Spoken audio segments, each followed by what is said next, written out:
We've been doing movie nights for years.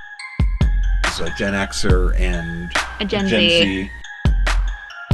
I hate these ones because they're blue. I hate those, formal uniforms because they're white. Who makes a formal uniform white? Somebody get me in touch with the costume director. And he crashes them. Yes, you do.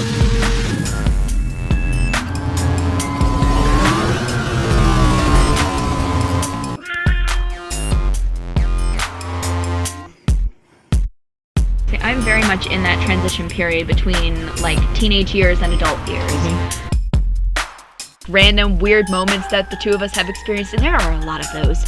That's the thing. I don't think we have to leave that behind when we're grown up. Yeah, I guess that's true.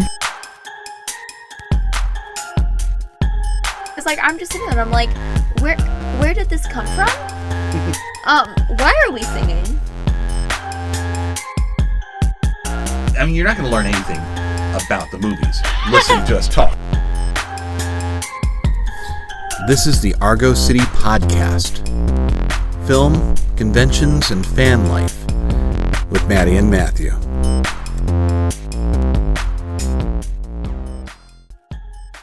So, we're doing a little something different this week. So, most of the time when we do movies, it's stuff that people have heard of. Yeah, usually more popular stuff. That's the whole point. You're showing me anime and stuff from your generation that I should know about. Yeah. And I'm showing you stuff that's classic, fan culture and stuff that you should probably have seen, and catching up on anything that I might have missed. This week, we're talking about something a little bit different. So we're doing something not quite as well known. We're trying to kind of do a signal boost here. Mm-hmm. So we're talking about, we watched it as a web series. I watched it as a few movies. But we're talking about Phillip Cook's Malice. Yeah, this was something random that you decided to throw on, in between your shows, and I was very much confused. We do this on Tuesday nights. Not on Tuesday nights. We do this on Monday nights, where we do a collection of TV shows. So It's our TV night. And I'll throw in short films or something like that in there sometimes too, or an old Superman cartoon, stuff like that. This really caught my eye. See, I discovered this as a film. This was on one of my various YouTube channels that I watch. Mm-hmm. They had it done as a full-length feature. It's long enough. So when I did a little bit more investigation, there's more of it than just what we saw. Yeah, and there's a lot of this. How many episodes of this did you watch? I think we did 12 episodes. So it was originally released as a web series. This is Phillip Cook. He's a real Hollywood producer. He did film for ages, and this is him. He just bought a house. And he'd kind of been out of the game.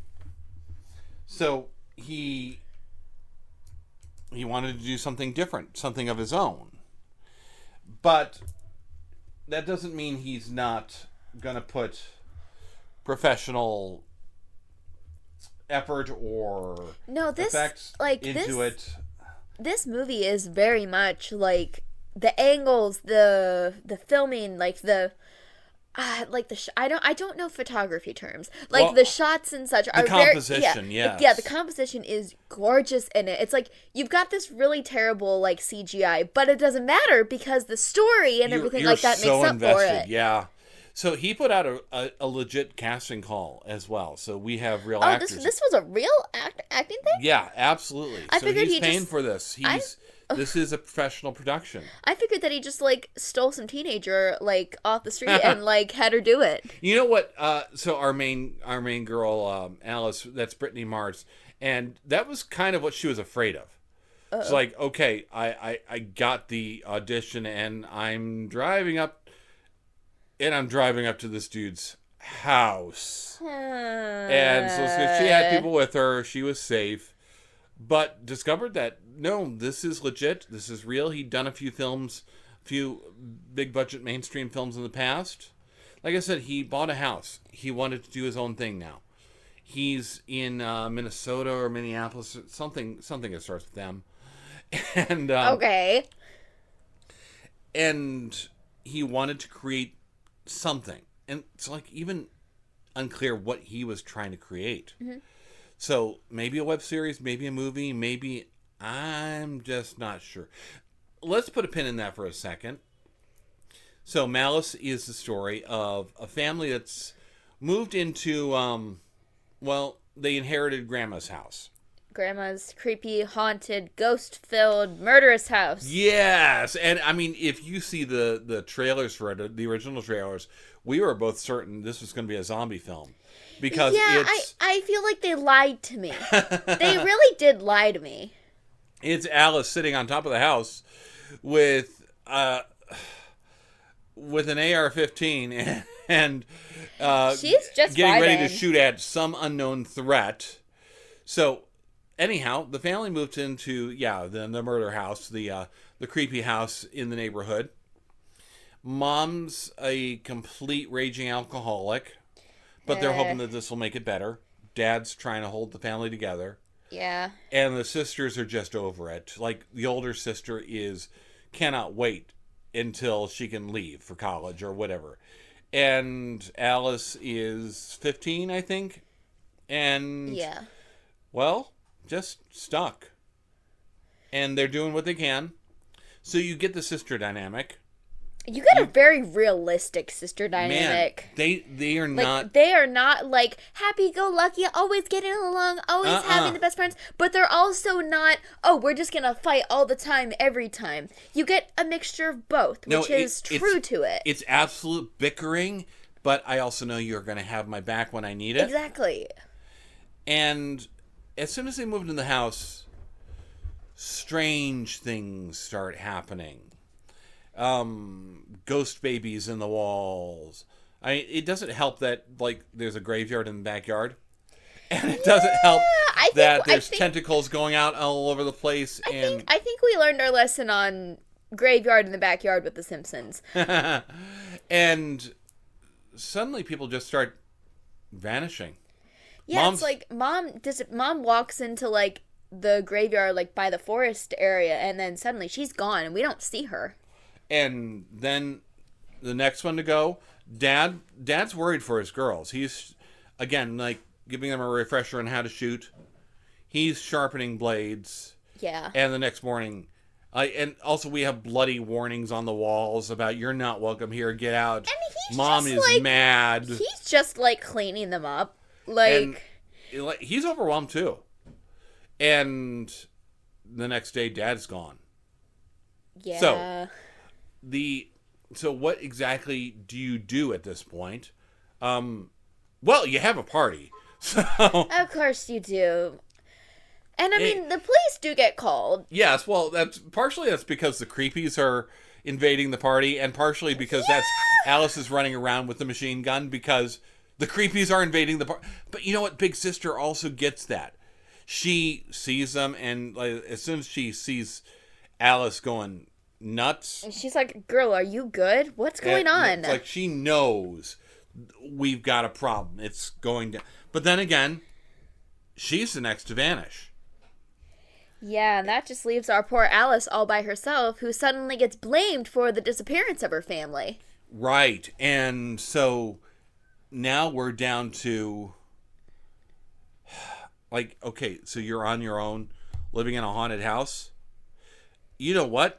That's bad enough. Yeah, but I think I'd take my chances in my car, thank you. The problem is, it's not the house that's haunted. It's the entire freaking town.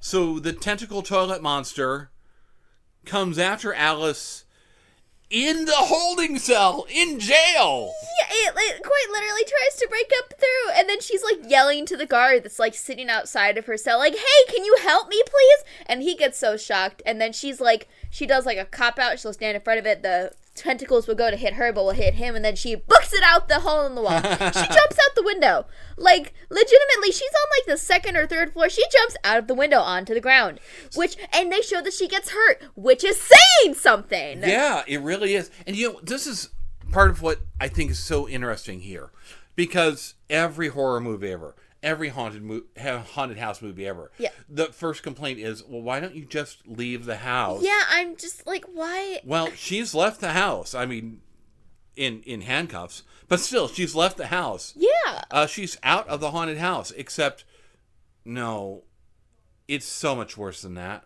Yeah.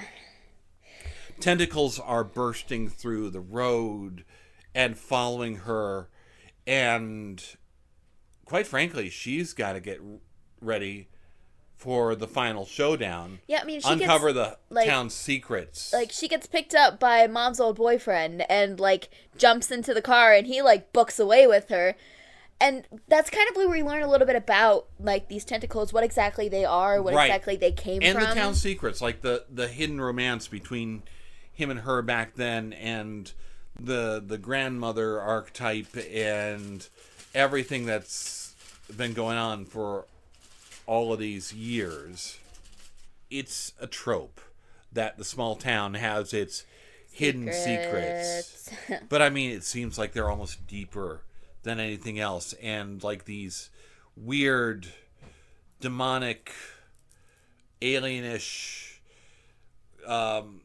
toxic chemical created. Yeah, it's like it's all over the place. I'm not sure what it is. It's a little mixture of everything.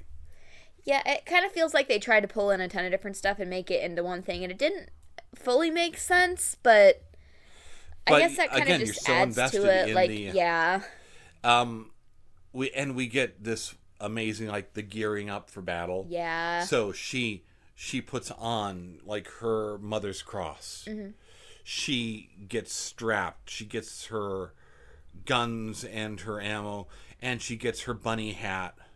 Of course. The bunny hat. But, I mean, the bunny hat is iconic. Yeah. This is one of those things that it makes it. And so she's an action figure.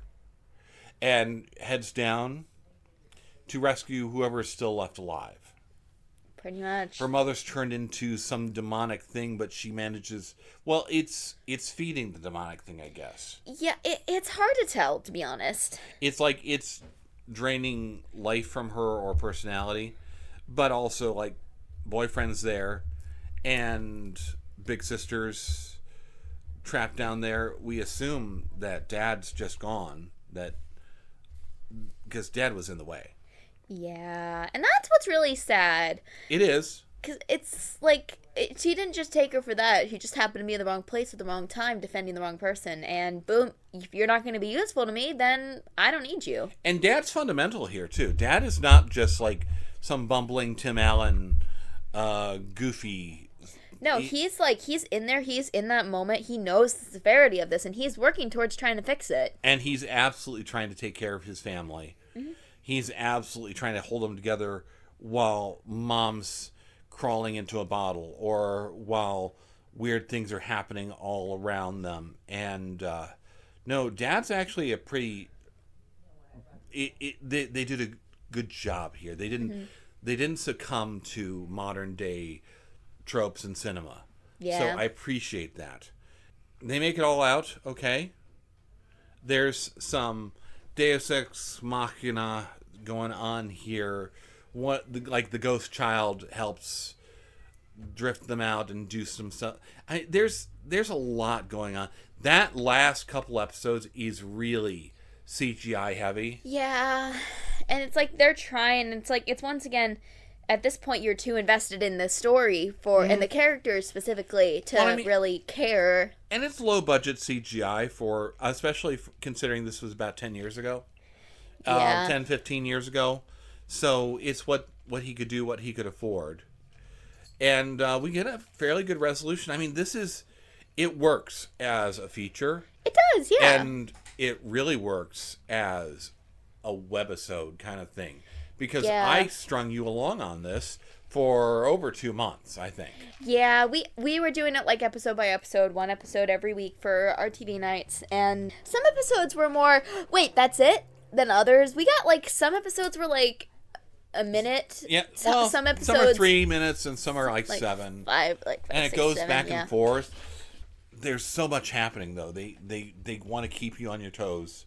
He knows how to build suspense. I really admire a lot of what Phillip Cook has done here, which is part of why I want to talk about this and why I want to really push this out here. The whole thing, it's free up on YouTube, and it deserves some attention. Yeah. So let's talk about let's talk about Alice. So that's Brittany Mars playing our young Alice, and doing a really strong job here. Mm-hmm. I mean, I believe this girl. I believe the relationships every bit here. This doesn't feel like a bunch of kids getting together with a camera and just playing around. These characters, they feel real. She shows a lot of... There's just a lot of reality to it, which is really what helps ground the whole thing. And it's funny because it's juxtaposed with so much unreality.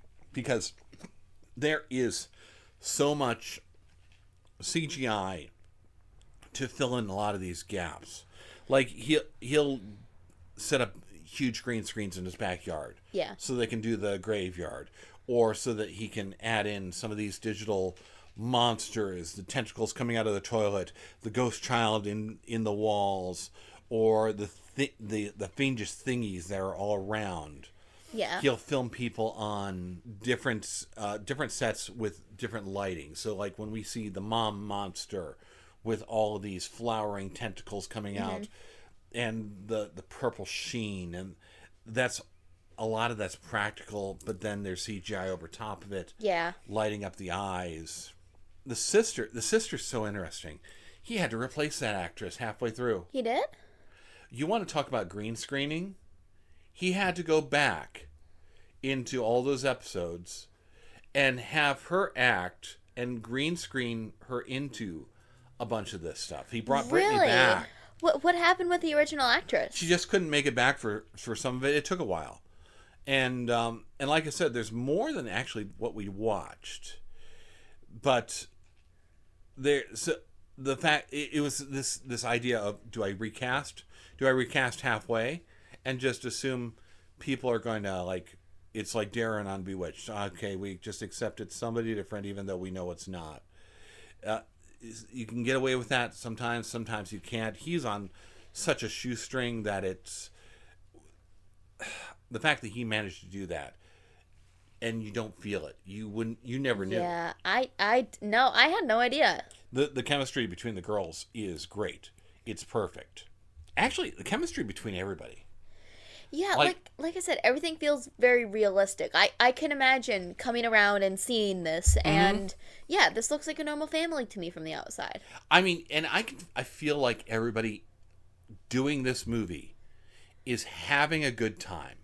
Mm-hmm. They're just having fun, hanging out, doing it, and it's one of the things that comes through. In fact, one of the other things that he would do some side quests. The whole thing is Alice will daydream. She'll daydream of her father as a knight, and she'll contextualize the own battles that she's about to go in with her daydreams, and fantasize about how that fight goes. So Cook did a couple of shorts, and we watched one last week. Yeah. He did an homage to Space. Yes, this one was Space 1999. So the Gen Xers are all like, oh, yeah, I think I remember that. And the Gen Zers have a blank look on their face. And that's fine, because you don't actually need to know Space 99 to appreciate how much fun that is. Again, it's everybody getting together and having fun. Side quests are always fun. And it gives him a chance to really push some of that CGI stuff that he's doing. Mm-hmm. There's a couple more of those, too. So we're gonna do at least one more of the side quests. Let's talk about some of the imagery, though, as well, because there's Alice in Wonderland imagery here, and it's not always obvious. Like the bunny motif on her shirt, this handmade bunny character, and I'm like, oh, okay, so that's it. Or she has a rabbit. There's one moment where they're coming back from the graveyard, and she's surrounded by mushrooms, and you freaked Why are we in a fairy trap? Why would you go into a fairy trap? This is a bad idea. Why are we in a fairy circle? You know, I almost wish he had followed through on that. It's more to just give us the Alice in Wonderland imagery, but man, I kind of wish he had. Like, we could have just had some fae being involved in it, or have more nature be more her enemy in some ways. And it wouldn't have been out of place. It really wouldn't have. No, I don't think so. It's a very Second Amendment film as well. These teenagers are handling very big guns very efficiently, and it's kind of cool. I couldn't imagine trying to shoot that thing, much less carry that thing everywhere. An AR-15 is. I can barely lift a big box at work. But you know what? Big Sister's also doing pistols and stuff like that, and they both know how to protect themselves, and which comes in handy when you're in a town full of monsters. Yeah. I love the whole, okay, we're kind of wary of you because you're related from the crazy lady. Well, maybe the lady wasn't so crazy. Yeah, it's almost like I wonder what would have happened if we'd gone back to the school and really seen, like, what do they think happened after it? Like, you know what? That's a really good point. What kind of reputation does Alice have afterwards? Because, like, again, Big Sister is about to graduate and get out of here. Yeah. And Alice still has some high school left. And I mean, Alice doesn't. Her parents are gone now, so. Well, Mom's back, and that's right. Mom is back. Married the. That's right. The boyfriend, so there's a stepdad. So I mean, there's a family there, but not just the school.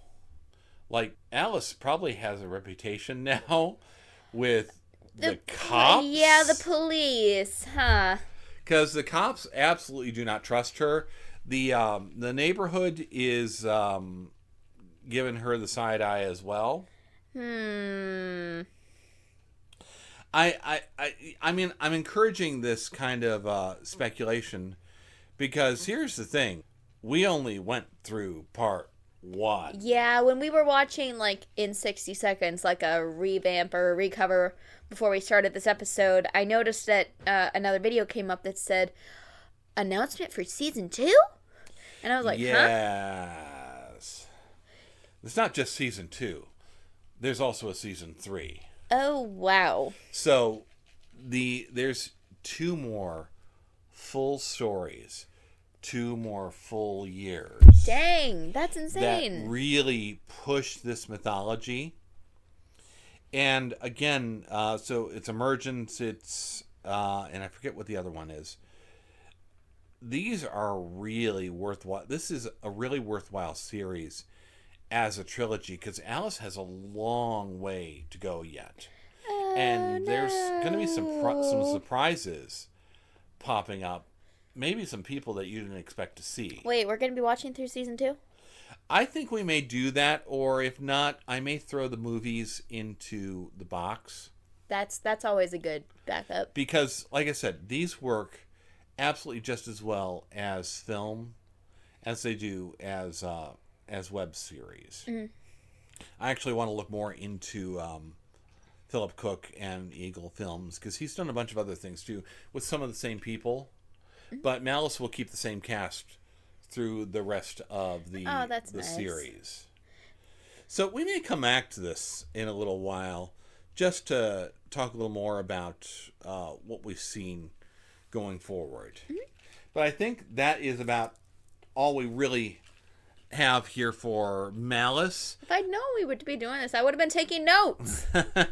Well, again, you'd be taking notes for 2 or 3 months, and it's that's a little rough. I don't want to read through all that. No, but pass. I really encourage everybody to head up to Eagle Films, check their channel out on YouTube, check the website out, check out what else Phillip Cook is doing, and maybe check out not just Malice, but part 2 and 3, so that when we come back here, we'll all be caught up together and we can all talk about... You can make fun of us for... make fun of me for not knowing what's happening. Well, I'll talk about what's going on with that. But we'll be back next week with something a little more normal. So we'll see you then. Is there anything ever normal with ours? All right, we'll see you guys next week. Bye!